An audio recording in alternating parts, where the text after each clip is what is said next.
আসসালামু আলাইকুম। Hello viewers, welcome back to my channel. আশা করি সকলে ভালো আছেন, সুস্থ আছেন।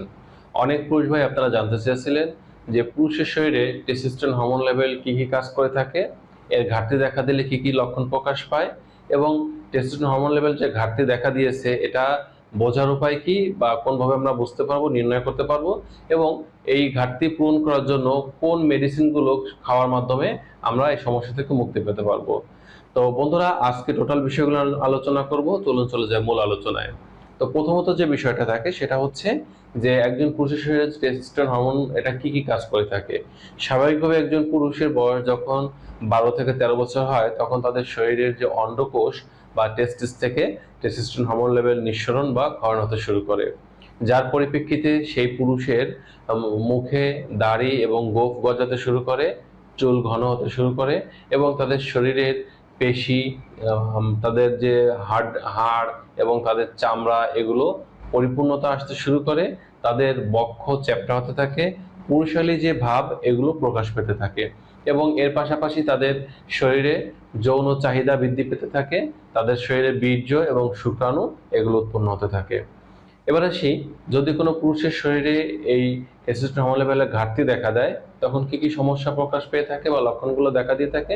এর মধ্যে প্রথম নম্বর লক্ষণটা হচ্ছে তাদের মাথার চুল পড়ে যেতে পারে, চুল পাতলা হয়ে যেতে পারে, তাদের মুখের দাড়ি গোঁফ এগুলো ঘন হওয়ার তুলনায় এগুলো পাতলা বা হালকা হয়ে যেতে পারে।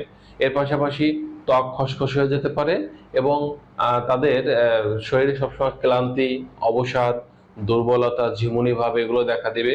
যৌনামিলনের ইচ্ছা বা অনীহা এগুলো দেখা দিয়ে থাকবে এবং তাদের ধ্বজভঙ্গ বা ইরেকটাইল ডিসফাংশন সমস্যা দেখা দিবে, দ্রুত বীর্যপাতের সমস্যা দেখা দিবে এবং অবিবাহিত পুরুষ যারা আছে তাদের একই রাতে বা দিনে একের অধিকবার নাইটফল বা স্বপ্নদোষ হবে এবং বিবাহিত পুরুষরা দেখা যাবে স্ত্রীর কাছে গেলে সহবাস করতে ভালো লাগে না, কিন্তু বাইরের কোনো মেয়েদের দেখলে, মহিলাদের দেখলে, তাদের নিয়ে কল্পনা করলে, একটু উত্তেজনামূলক কিছু চিন্তা করলে অটোমেটিকভাবে পেনিস দিয়ে পাতলা যে কামরস বা বীর্য এগুলো বেরিয়ে যাবে, অর্থাৎ টোটাল যৌন জীবনটা একেবারে খারাপ দিকে চলে যাবে।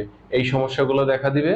তো এই টেস্টোস্টেরন হরমোন লেভেল আসলে ঠিক আছে কিনা এটা আমাদের বোঝার জন্য কি করতে হবে, আমরা ব্লাড টেস্ট করার মাধ্যমে কিন্তু খুব সহজেই এটা নির্ণয় করতে পারবো। অর্থাৎ যে কোনো ডায়াগনস্টিক সেন্টারে গিয়ে আমরা আমাদের ব্লাড টেস্টের মাধ্যমে আমাদের শরীরে টেস্টোস্টেরন হরমোন লেভেল কত থাকা দরকার, কত আছে, এটা খুব সহজে নির্ণয় করতে পারি। তো নির্ণয় করার পর যদি আমরা দেখি যেটা আমাদের যতটুকু থাকা দরকার তার থেকে অনেকটা কমে গেছে, তাহলে এর জন্য আমরা যে মেডিসিনগুলো খাবো আসুন এবার সেটা জেনে নেই। এক্ষেত্রে আপনাদের 3 প্রকার হোমিওপ্যাথি মেডিসিনের সমন্বয়ে একটা কম্বিনেশন হোমিওপ্যাথি মেডিসিন তৈরি করে নিতে বলবো, যেটা খাওয়ার মাধ্যমে এই সমস্যা থেকে মুক্তি পেতে পারবেন। এক্ষেত্রে আপনাদের প্রথম নাম্বার যে হোমিওপ্যাথি মেডিসিনটা নিতে হবে এটা হচ্ছে অশ্বগন্ধা মাদার টিংচার।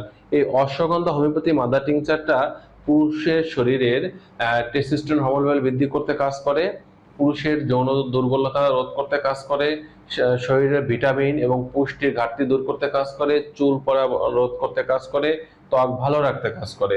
এই জন্য আমরা যেটা করব, অশ্বগন্ধা মাদার টিংচার এটা 30 ml পরিমাণ সিল প্যাক বাজার থেকে কিনে নেব।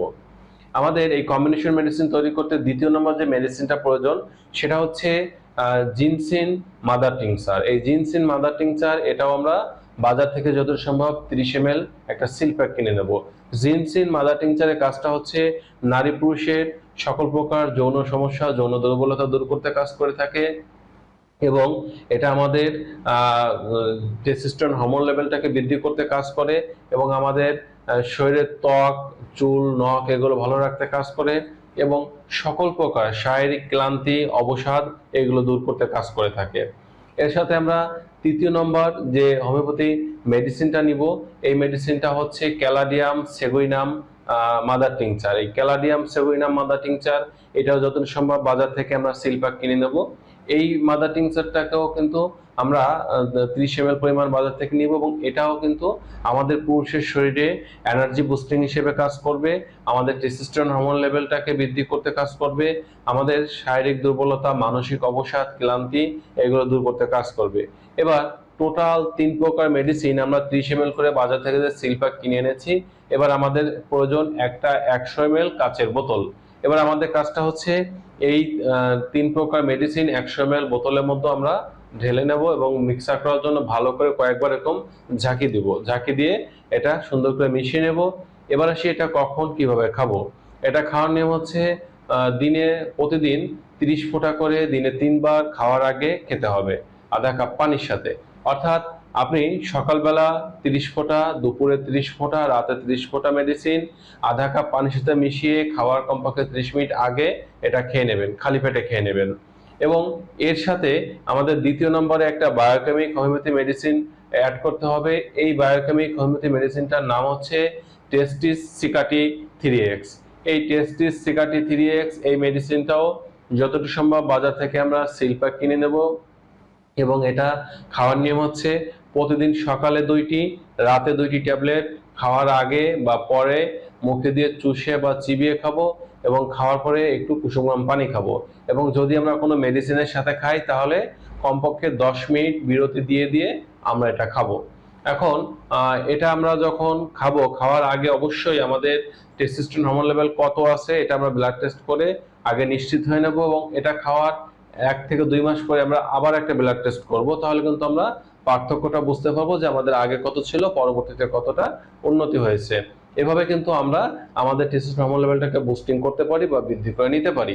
এখন অনেকেই বলবেন যে এই মেডিসিনটা সরাসরি আমাদের থেকে নিতে পারবেন কিনা। হ্যাঁ, যদি বাংলাদেশের মধ্যে কেউ থাকেন সেক্ষেত্রে স্ক্রিনে দেওয়া যে নাম্বার আছে এই নাম্বারে ফোন করে অর্ডার করলে আমরা বাংলাদেশের মধ্যে যে কোনো জায়গায় কুরিয়ারের মাধ্যমে আপনাদের মেডিসিনটা পাঠানোর ব্যবস্থা করব।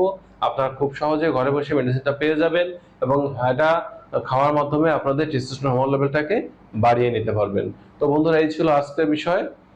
নারী পুরুষের স্বাস্থ্য বিষয়ক জন্য তথ্যবহুল ভিডিও পাওয়ার জন্য অবশ্যই আপনারা কমেন্ট বক্সে কমেন্ট করতে পারেন। আমি চেষ্টা করবো আপনাদের প্রত্যেকটি কমেন্টসে রিপ্লাই দেওয়ার জন্য। আজ এ পর্যন্তই। আল্লাহ হাফেজ।